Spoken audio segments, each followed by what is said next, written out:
Thank you very much, and thank you for coming here. In this session, we will hear more from Syrian voices, especially from the civil society, about what is most needed now in Syria. I'll start this panel by asking the panelists to introduce themselves. I'll start with you. Thank you, Kholoud. This is Sana Kikhia, and I am the Executive Director of the Syrian Legal Development Program, a UK-based Syrian NGO that was founded in 2014, and we focus on human rights and international law. Since the fall of the Assad regime, we started having team members in Syria. So far, we have 2 employees there, and we have much more activities inside the country.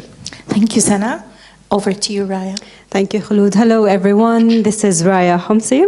I'm a human rights activist, and I like to introduce myself as the fiancée of one of the most courageous people of Syria who sacrificed his life because he dared to speak against Assad regime and dream of free, just, and democratic Syria. He was killed under torture, and since that time, my life has turned all over and the activism started in my life. I'm also a member of Families for Freedom, me and Kholoud.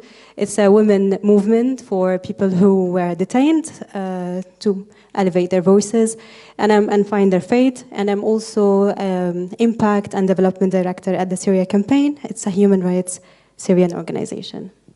Thank you, Raya. Mazen. Thank you, Kholoud. Mazen Gharibah, a researcher at the Middle East Center and the Conflict Research Program at LSE, focusing on Syria. I mainly write about Syria, talk about Syria all the time, and also I'm a trustee with Action Syria, a proud member of the Action Syria family, and a proud friend of Raya, Kholoud, and Sana, which I'm really kind of, I think they represent the true ethos of Syrian civil society. So thank you for having me. Thank you, Mazen. It's not just like because we're friends and we speak highly about each other, so please. I'll start the first question for everyone around the table, please. We'll start with some reflections since the fall of the Assad regime. How Syrians have been processing the shift, and what has or hasn't changed in the realities in Syria? I'll start with you. Thank you, Kholoud. I think I'm not processing well.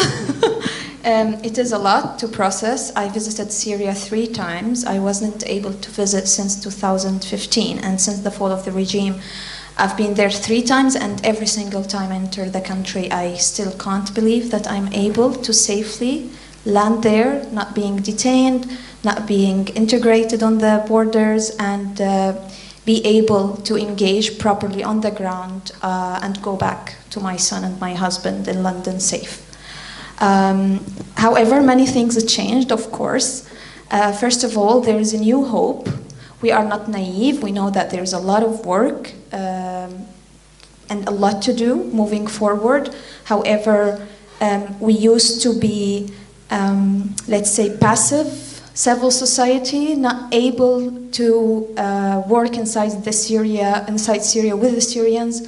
But now we are moving into more positive approaches to justice, accountability, pushing for changes, fighting corruption, fighting many, let's say, underlined issues in the Syrian community and within the institutions, the government institutions.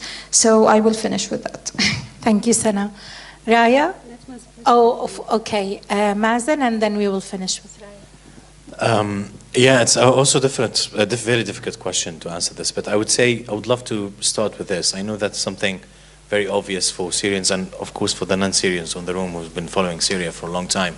But I think it's very important to contextualize what's happening now in Syria, to put it in context. The context that we're living in now is we are in a very fragile and turbulent transitional period. I wouldn't call it post-conflict yet.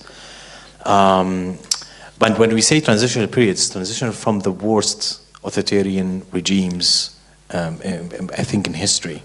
So we are transitioning from 50 years of suffocating authoritarianism, including 15 years of brutal violence against Syrians. 70 to 80% of Syrians are below poverty line. Entire industries have vanished in Syria. The repeated use of chemical weapons, displacement. I call this the Assadist curse, and we will pay the price of this curse for generations to come. So this is something that needs to be on the background every time we talk about Syria. Just to give you a perspective, that's something that we'll continue to live with. Syria has the estimations between 130,000 and 170,000 disappeared. People who vanished without a trace. That's the highest number of any conflict with disappeared people. I think the second highest was Sri Lanka, I think between 60,000 and 100,000. The current estimation could reach 200,000 in Syria because now there are a lot of people who are coming forward and reporting their missings. And of course, I'm very aware that I'm sharing the panel with two of my colleagues who are living through this enforced disappearance, this ambiguous loss. So everything that's happening now in Syria needs to be seen and understood from that context. How I feel about Syria right now, or how I process this, I think Syria is full of contradictions, and so are our feelings. It's ups and downs. When I look at the national level, I'm not very optimistic. I think the current authorities have failed to unify the country, and I think we are more fragmented than ever. But at the local level, and I'm going to talk about this later on, at the local level, I look at and I share all of the comments and remarks from my colleagues. I see hope. I see people who really want to rebuild their country, people who are eager to speak, to speak with each other. George said something about two girls who live in the same city, but they don't know anything about each other. Actually, that's quite common now in Syria, especially with the younger generation. The younger generation, they don't know anything about the past 15 years, or most things in the past 15 years, especially people who lived in the regime-held area, in the Assad-held areas. They really don't know when we talk about chemical weapons, they don't really understand what we're talking about. Because there was a media blackout in these areas. People really didn't know what's happening in the neighborhoods, in the next kind of, what's happening next door. And so that's really challenging for the civil society to create these safe spaces for people to come together and speak with each other. And that's something we never had in Syria. We never spoke with each other for the past 50 years. So it's really difficult, it's really turbulent, it's really fragile. And I think at the national level it's not very promising. And I share Osama's remark that it's not going to be a success story. But at the local level, there are a lot of energy and a lot of hope. And I think that's something that needs to be capitalized, and that's something that we could support. So it depends on the day. So today I feel good because I've been following some initiatives, but most days I would say, well, it's very gloomy. Completely understood. Raya. Thank you. I actually have a lot of things to say, and I'm trying to think of what is the most important thing. But if you allow me, I'm very much about stories, because a lot of you know a lot of information, but maybe what is missing is story from the ground, the reality. I'm not an analyst, I'm not a politician. All what I can tell you is what I have seen. And I wanted to start by first celebrating the moment of Assad failure. We as Syrians have been in a roller coaster since 14 years, and then it didn't stop since Assad fall, unfortunately. So I always like to remind ourselves that we have to take a moment to breathe and celebrate and acknowledge that we all did a lot during this time.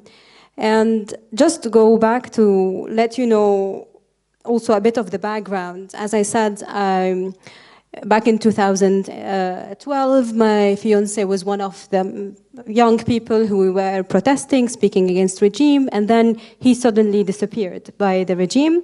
Of course, he was tortured to death. It was like, I didn't even know what was his fate until 10 years after, and it was by coincidence from someone who was a survivor, and he told me that he met my fiance and he knew exactly how he was killed. And at that moment, I just acknowledged that, okay, some people would see that I am very lucky because at least I have an answer, but hundreds of thousands of families, they don't have an answer.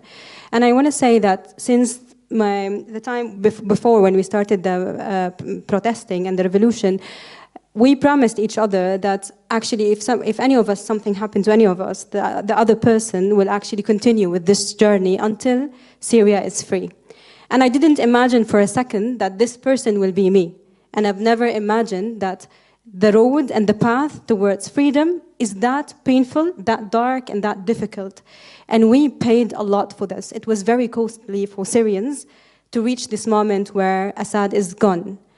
However, and of course, today we look at what's going on in Syria. Are we optimistic? Are we not? I think it's a big question, but as Mazen was saying, and everyone, we need to be realistic about it. There has been a lot has been happening, and it's not easy for everyone. People who left Syria, we actually had some space to heal, and still we think that we are very traumatized. Especially sometimes me and Kholoud, we will be laughing and wherever, and then after an hour we collapse and we go into a very dark tunnel for weeks, and then we go back and try to continue with our lives. But then when I went to Syria, I realized that it is nothing of the trauma that Syrians who live in Syria are suffering from. And that's why I realized that everything we say about what has to be done, what is must, is not a realistic thinking, because people are hugely traumatized. And it's actually the moment when the regime fell, a lot of the detainees, they didn't go back. They knew that actually they were killed. The mother of my fiancé, until today, she believes that he is not yet dead. Until today, since the Assad regime has fell, she never left the house even to do shopping, because she believes that at any moment he will be back. To this extent, it is very difficult for Syrian people. So that's why I think the most important thing now to speak about the future of Syria, it's a collective healing. People need to heal and need to process, as they were saying, what's going on. Syria is free from Assad, definitely, but we are not free from violence. We are not free from sectarianism. We are not free from poverty. We are not free from darkness. I was traumatized with the darkness in Damascus, especially in winter. There is no light most of the time. It's very, very dark. So what are we speaking about to go forward? So I think today it is very important for us as Syrians to realize that it is not that easy. The way forward is still long. There is a lot to be done. And the way we believed in ourselves and in the civil society in the past, I think it's today more urgent to believe in the civil society again, to do still a lot of the work. Thank you, Raya. Taking us from the high expectations that we have been living through the 14 years, and also the trauma that, we've been traumatized ever since we started to see everything happening in Syria, but also the mass atrocities that we still cannot digest or understand until this moment, and the loss that we have been through. Everything that Raya and everybody has put on the table allows us to move to the way to recovery. The path towards recovery in Syria is a path. And I don't know how we're going to achieve or to reach that moment, but I'll give my colleagues here the question of what is an impactful, locally led recovery could look like from your opinion. We'll start with Mazen and then... Okay, so thank you for phrasing it that way, because I believe recovery and construction could only be achieved from the bottom up, from the grassroots level up. It's not something that will be parachuted from the top down. And I'm afraid that the current authorities are doing this. They're kind of mimicking the reconstruction experiences in other countries, which I believe they've largely failed. So the reconstruction of Baghdad or Erbil or Beirut, which mainly means inviting wealthy investors to buy properties and build this amazing, beautiful neighborhoods that no one can afford to live in.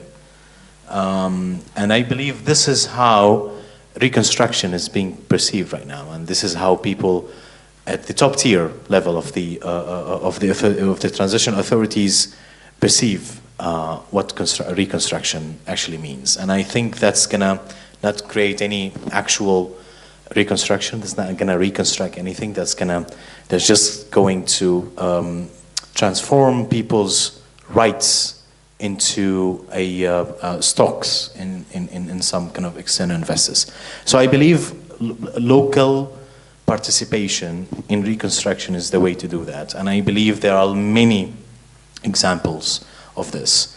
I'm encouraging people, I'm encouraging donors, I'm encouraging everyone to engage at the local level. There are many local organizations, local CSOs, even local municipalities, local councils.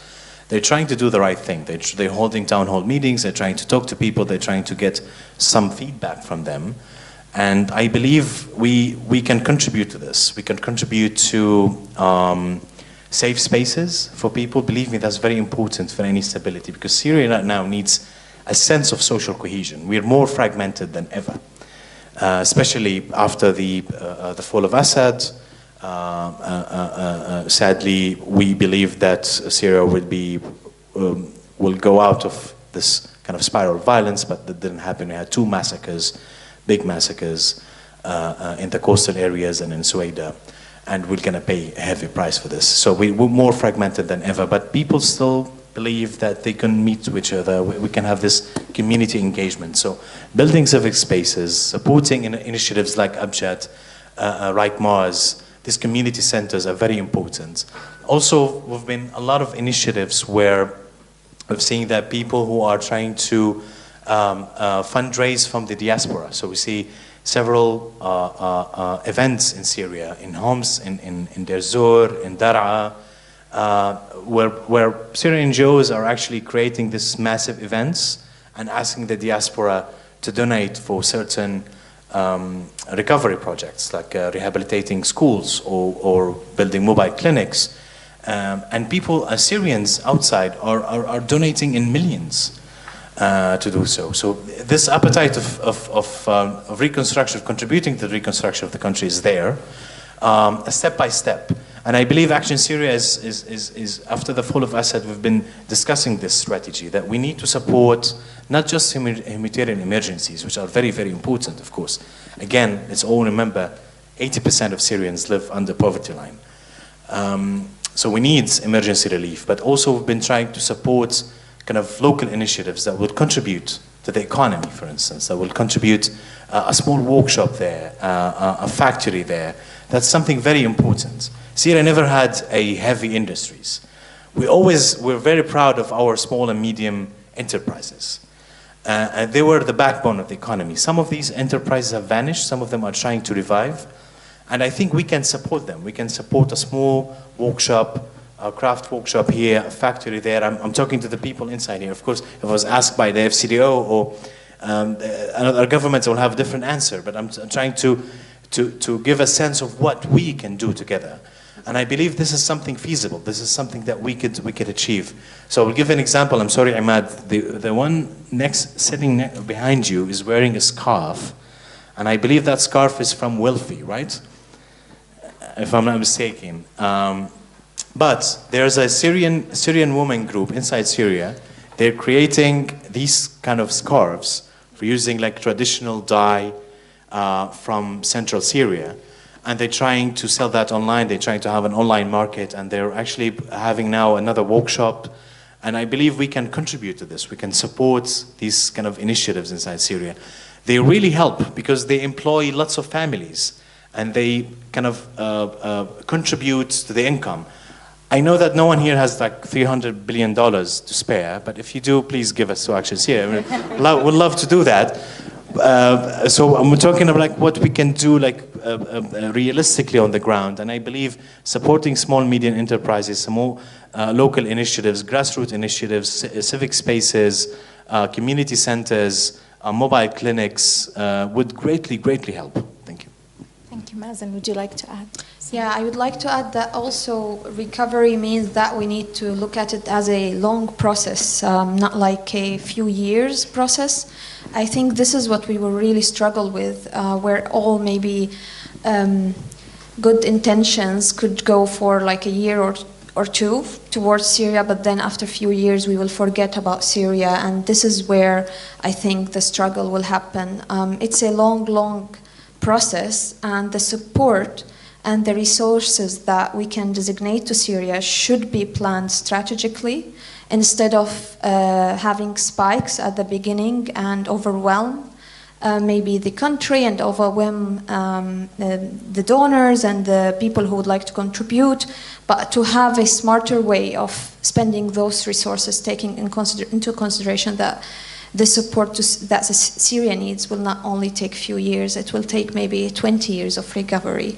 Adding to this as well is not only a question about who to support, it's also how to support. For example, I know that maybe people would like to channel money through the UN. However, we would like to see a heightened human rights due diligence implemented by the UN, especially after years of UN agencies working in regime-held areas where most of the Syrians lost trust in the UN agencies because of the way they approached the support, the discrimination. Many of their procurement processes is problematic because they engaged with problematic warlords and also human rights violators. So again, if we want to support people, they need to trust the system again. And here I am sending a message to the UN agencies to consider reform, especially after years of abandoning part of the population, for example, after the earthquake that hit Turkey and Syria. Syrians still remember how the UN didn't really came to help. So it's not only a question about what Syrian government should do, it's also about how the world should re-look or reconsider the way they engage when there is a conflict and when there is war crimes happening somewhere in this world. Thank you, Sana. This leads us to another question on the agency. So how Syrians can, this is for you, Raya, can protect their own vision amid the conflicting or the competing international agendas? I can say sometimes like some controversial things, so bear with me, but I worked with the UN, I worked with INGOs and like the big NGOs, and then I worked with small organizations, genuinely Syrian organizations.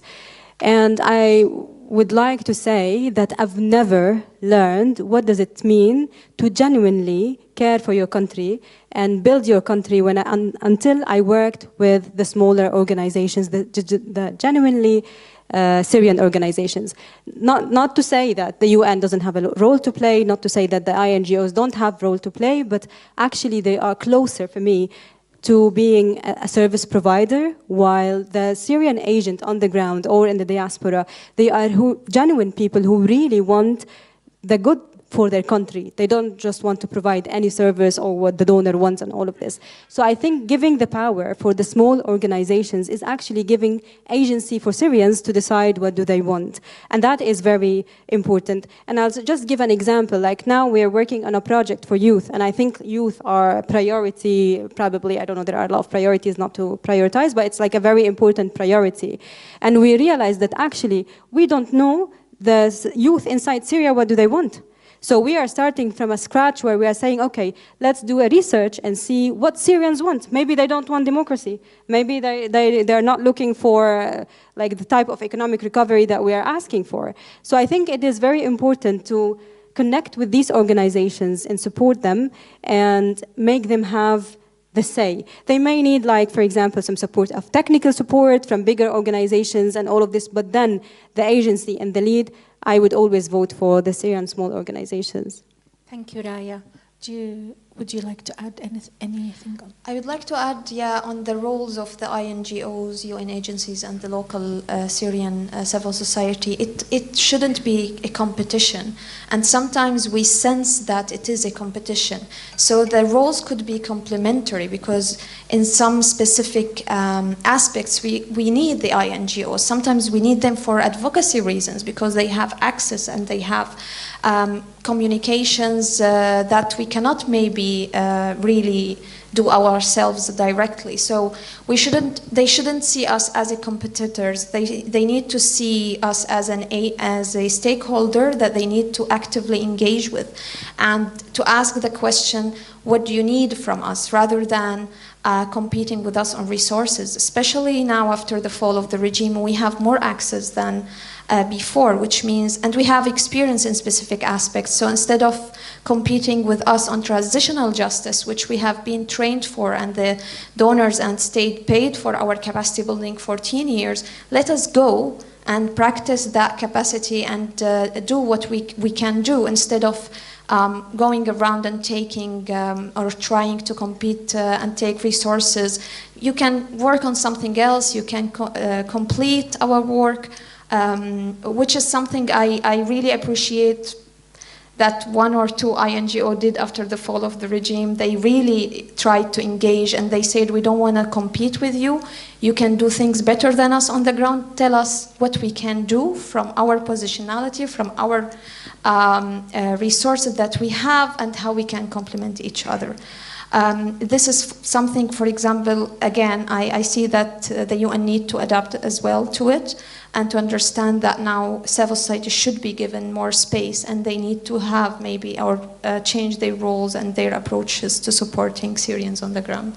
Thank you, Sana. Mazen, if you would allow me to ask you where investment is most needed to support peace building, sustainable peace, sustainable recovery in Syria, and maybe inclusion within the mayhem that we're seeing in Syria. So, yeah, I think there are many venues to do that, but I really encourage. I will go back to these to the business sector, to the private sector again, and I believe the private sector in Syria, specifically the small medium enterprises, they have a role to play in this, even when it comes to social cohesion and peace building. And that's something that usually we tend to forget. Usually when it comes to social cohesion, we only think about CSOs or NGOs. But actually, if you know the Syrian demographics, you would know that a small factory in the rural Damascus would probably have 50% of workers outside of rural Damascus, probably from different sects, probably from different ethnicities. And that's important. Most local owners or small business owners, they tend to do this. They tend to create business opportunities not just for the communities but for wider communities, because sometimes it's cheaper labor, sometimes maybe it's a skilled labor found different places. We've been following some of these businesses, specifically businesses who are trying to create a cross-line kind of common interests between neighboring areas from different sects or maybe different social identities. And we've seen that it's really successful in a way that it is kind of making people closer to each other and creating a common economic interests between different areas in Syria, which is something that we missed for the past 15 years. Now in Deir ez-Zor, they had for 15 years they have eastern Syria, eastern parts of Syria. For 15 years they have their own markets, they have their own economy, they have their own thing going on. And the same in Damascus, the same in Aleppo. So reconnecting these markets are very, very important for the unity of the country. And that's why we're encouraging people to invest in these small entrepreneurs. And there are many of them in Syria. And they are making a difference. I know that my colleagues will comment more on CSOs and NGOs and civic actors, which play a significant role in this. But I wanted to highlight also the importance of the private sector, the small medium enterprises, and the business entrepreneurs in reunifying the markets, creating this common interest between different areas. Again. There is an amazing paper actually written 5 years ago by a colleague called Niruz Satiq. He claims, and I think it's a very interesting argument, that Hafez al-Assad, the father of Bashar al-Assad, one way of creating sectarianism inside Syria is actually to divide the markets. So when you go to some areas in my city, Homs, you will have a market mostly for Sunni merchants and market for Alawite merchants and market for Christian merchants. You don't see that in Damascus and Aleppo, by the way, because it's very difficult in these demographics. So the division of markets played was a tool of authoritarianism in Syria. So the reunification of markets might be a tool for peace building and social cohesion. Thank you, Mazen. Would you like to add something? I always want to add something. I would like to highlight the role that businesses also can play in respecting human rights. So the concept of business and human rights, specifically now in Syria, is crucial. Taking into consideration that businesses and monopolies and super rich and elitists in Syria, some of them actively helped fueling the war and supported the Assad regime. So a sort of justice in the new Syria, we need also to make sure that businesses are respecting human rights in their activities on the ground and try to implement human rights due diligence and actively try to develop this culture of holding businesses accountable if they jeopardize the human rights. As part of our contribution to the topic, we are now trying to actively try to access more information to hold businesses accountable for those who contributed to violations in the country. However, if we want to prevent this from happening again, it means that we want to put policies and take steps for any investors, external or internal, local or international, to make sure that when they implement businesses on the ground in Syria, they do their human rights due diligence and ensure that they are not violating any rights. And this is maybe very clear example on the HLP rights, the housing, land and property rights that has been violated since ever in Syria, especially in the last 14, 15 years. Reconstruction and taking into consideration how we can ensure that reconstruction is not adding to that grievances of HLP rights violations. This is also a sort of justice. Justice is not only courts and holding perpetrators behind bars. It could be how we can help serving the people who lost part of their rights in the last few years. Exactly, and if I may add in here is that we are all aware that the situation in Syria is very complicated. And that's why the civil society needs to claim its space, as Waad and Usama mentioned earlier, that now we think the civil society in Syria needs the support to claim its space back in Syria and to be the one who is going to rethink everything that has been happening in Syria over the past 14 years, but also over the 50 years, and maybe, hopefully, bring us back on track towards the cohesion and more peace building in a country that has been destroyed, maybe. The smartest way to say that we are destroyed. And this brings us back to the last question, reasons for hope, if ever we do have any hope. The recent developments or actions that offer momentum and encouragement, maybe. I'll start with you, Sam. Yeah, reasons for hope is that at least we don't have a very strong regime that has been there for 55, 60 years, which means our margin of influence is much bigger than before. The second hope is that we can see that there is an interest in the international community to positively engage on Syria, while they played more passive role in the last 14 years. I hope that sanctions will be lifted, because I think coercive measures doesn't really work anymore. The regime changed. We have a new authority. It is a transitional authority. And also we have Syrians who are able and happy to contribute actively inside the country. So the hope is that everyone, all the stakeholders, need to adapt and need to rethink the way they need to engage on Syria if they want to contribute positively toward the future of Syria. For example, I can give a very quick example. As a civil society, we've never engaged actively with the Syrian government. We didn't really communicate with them. We didn't try to work with them, while now we have a space and we have an opportunity to push and pressure and advocate with a new stakeholder who is the Syrian government and the Syrian institutions. That's why you see us actively trying to go into the country, register, have events, open very critical discussions, and try to push the boundaries, because as soon as we have that access, it means that we can push for more space. This space might shrink in the future, so we need to at least actively try to work towards changing those margins that has not been there, at least. Raising the bars. Raya. I will be very humble and say first us.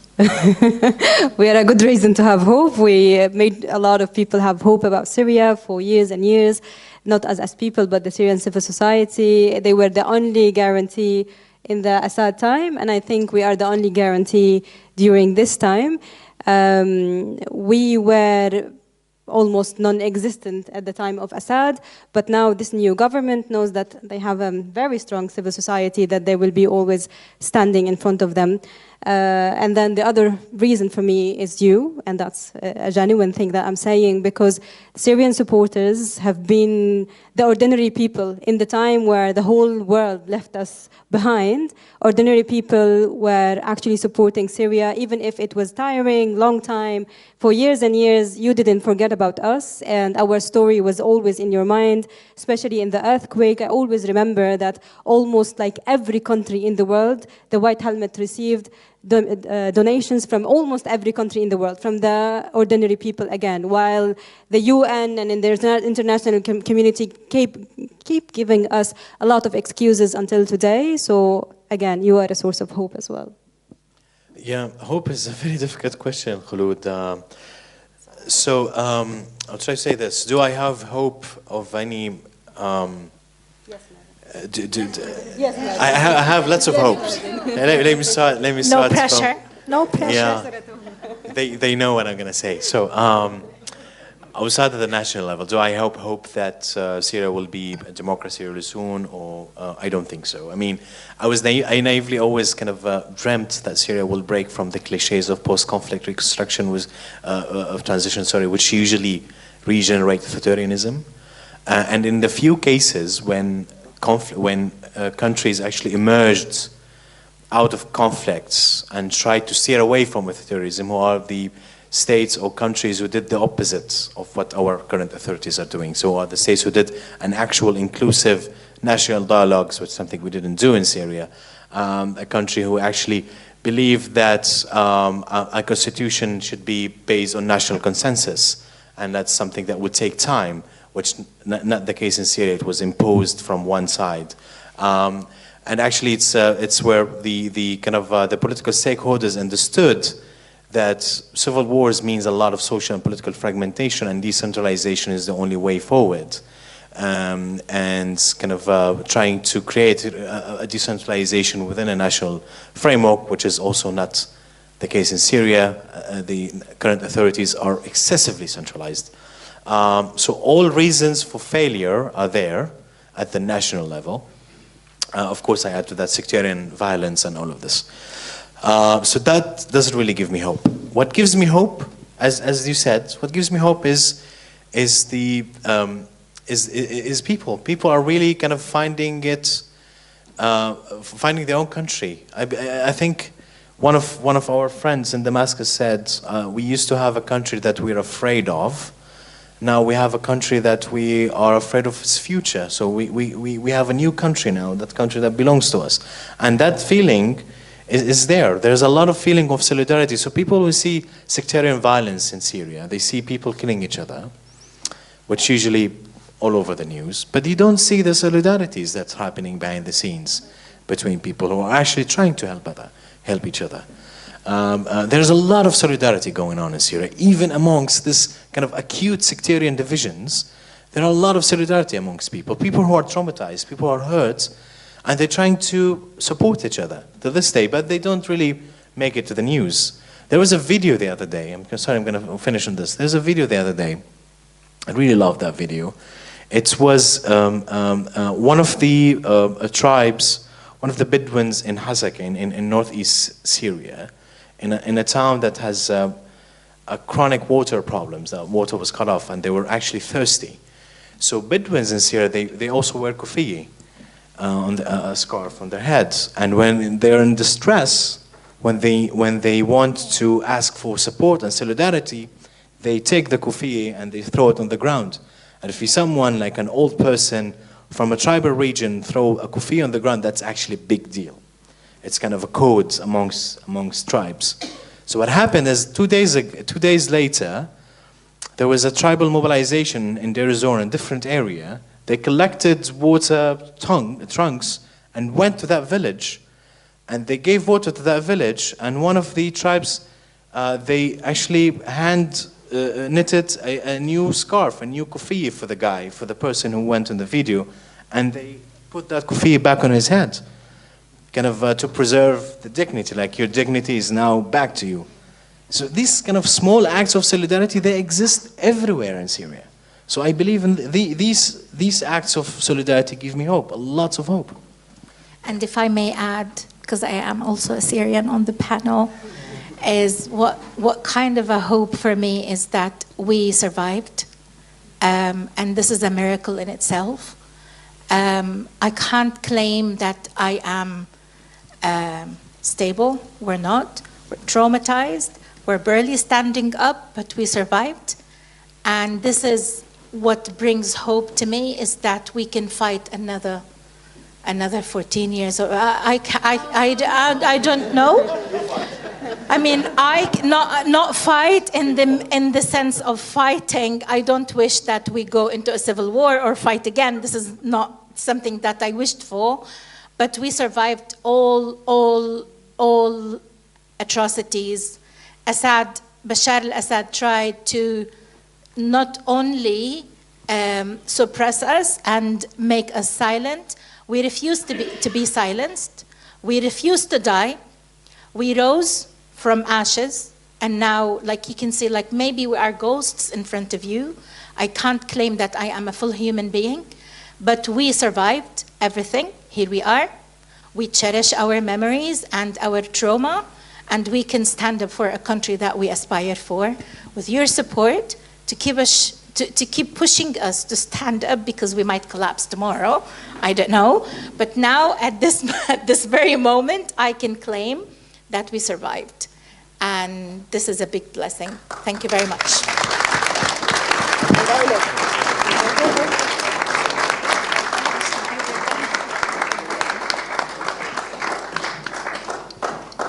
I think now we are open for 15 minutes questions, 10 minutes. 5 if you wish.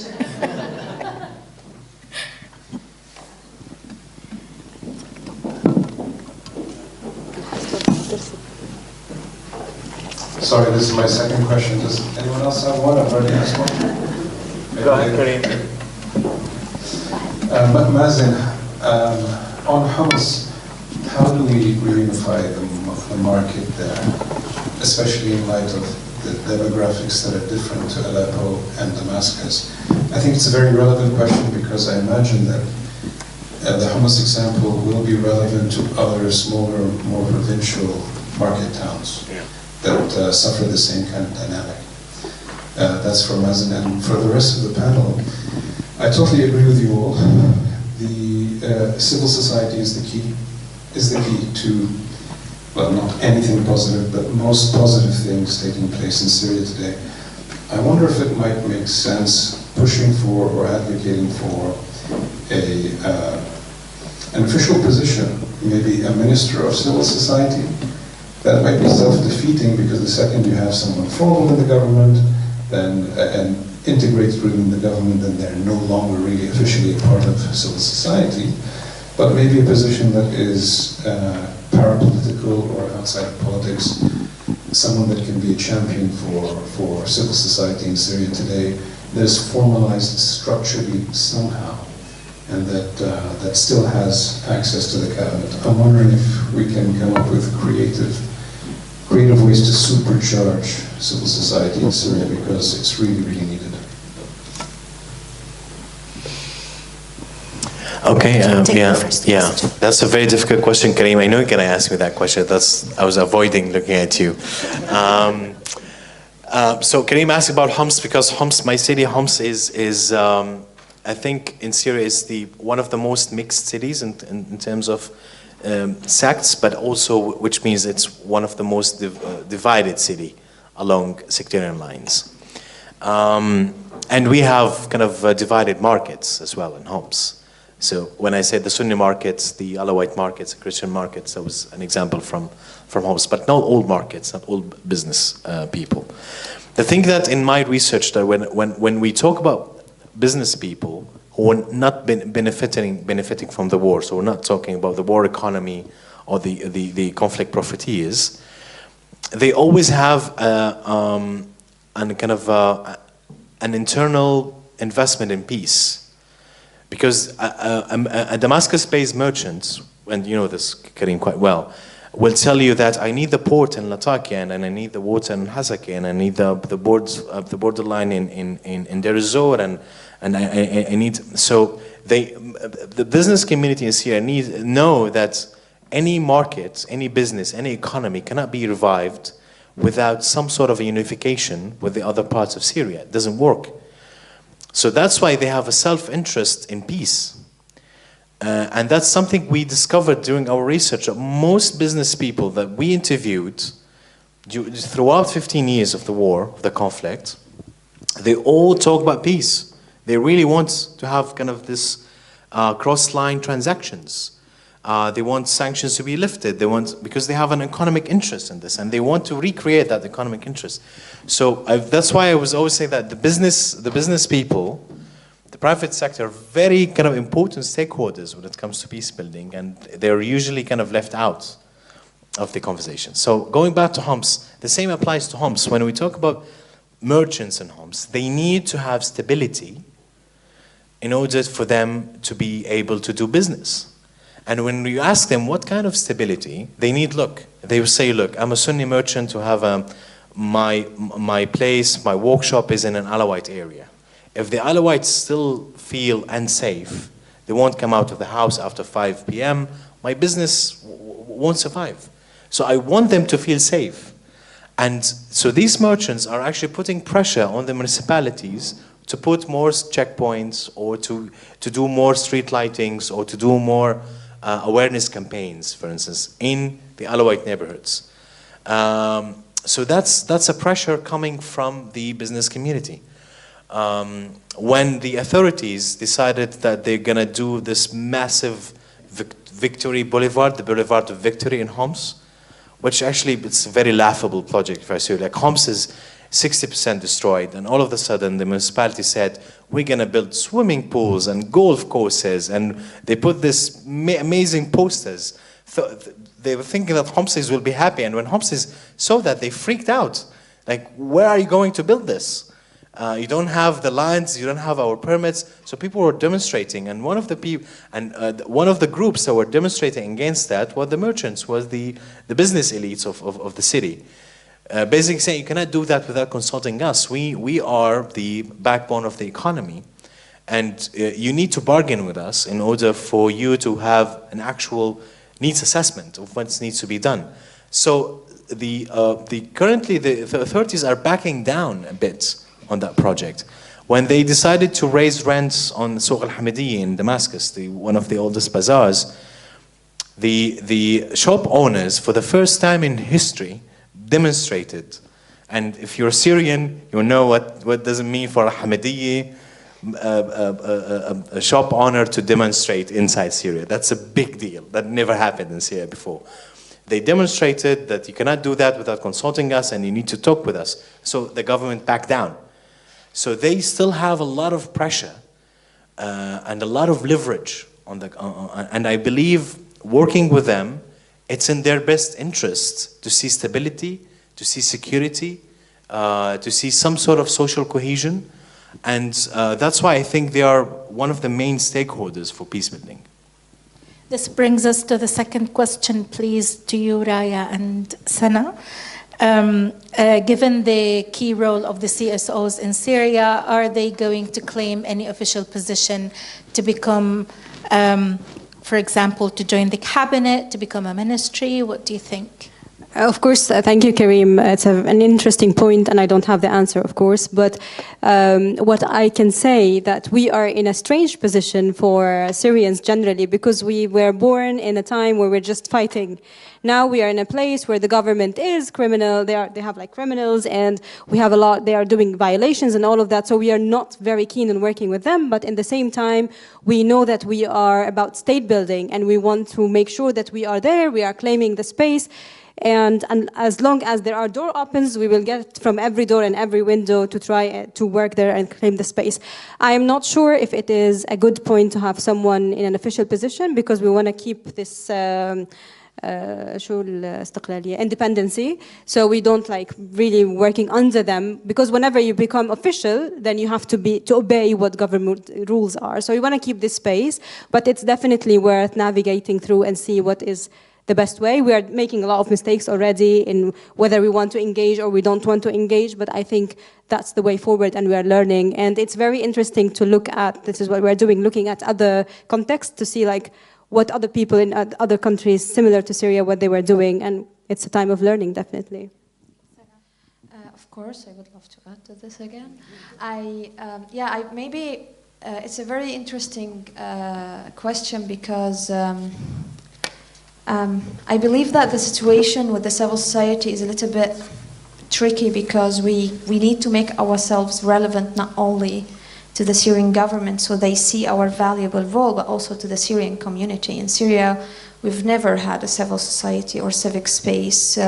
We ourselves started in 2011. We started as a people demonstrating against the Syrian regime, and then we were exiled, and most of us who were exiled became civil society organizations, without absolutely forgetting about the people who survived inside the country and tried to push and keep somehow a civic space.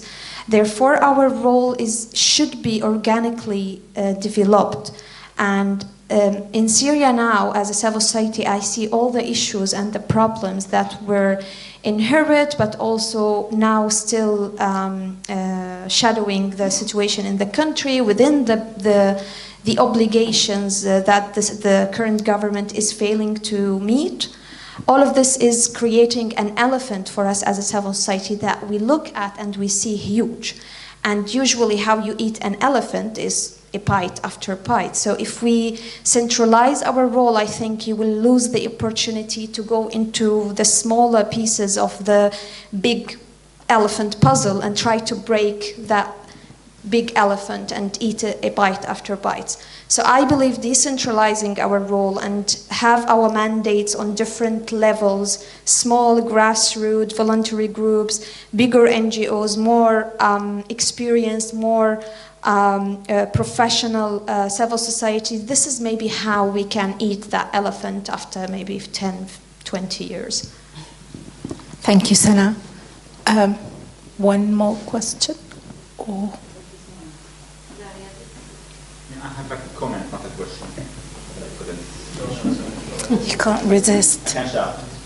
بس في حدا ورا Somebody is going to hand you. Thank you. Just like, I believe. We don't want you to I think what we have in Because like after a little bit, like now, I feel like our hopes is like a roller coaster about what's going on. And I believe like the first thing is to manage expectations. I mean, if you're, whatever like you're doing, if you're entering like a business and you expect to be a millionaire after the second year, you won't meet that and then you'll feel like despair. So same thing, whatever we're doing. So I think when we were in Syria with our two daughters, Sama, 9 years old, I was telling her like, how did you like Syria? What do you think? She said, it's a little bit better than I expected. And I told her, what did you expect? She said, like, I expect to see many checkpoints all over, in each street. I expect to see a lot of rubbles. I expect the internet to be very bad, and I expect like the electricity, like to have zero electricity all the time. So it was actually a little bit better. And a friend of mine was on the table. He said, like, actually, this 9-year-old child has some realistic expectation than a lot of like diaspora. So like we're coming out of 14 years of conflict. Our current president is ex-Al-Qaeda. So there are some expectation about like how things gonna move. And I'm not saying like it's going to the right direction or the wrong direction. But it is like if we look to the moment before December 2024, we were in a dark tunnel, no light at the end of the tunnel.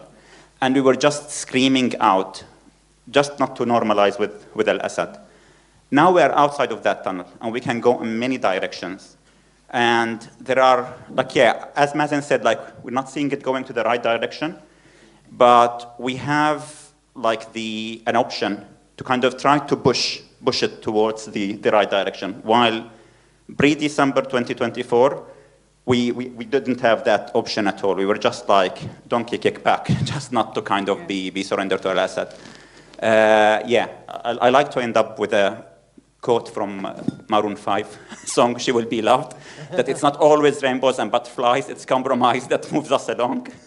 So that might be like something to, like, yeah, to move forward towards the Syria that we want to be, that we can make it the way we want to be. Very beautifully said, and this concludes the session.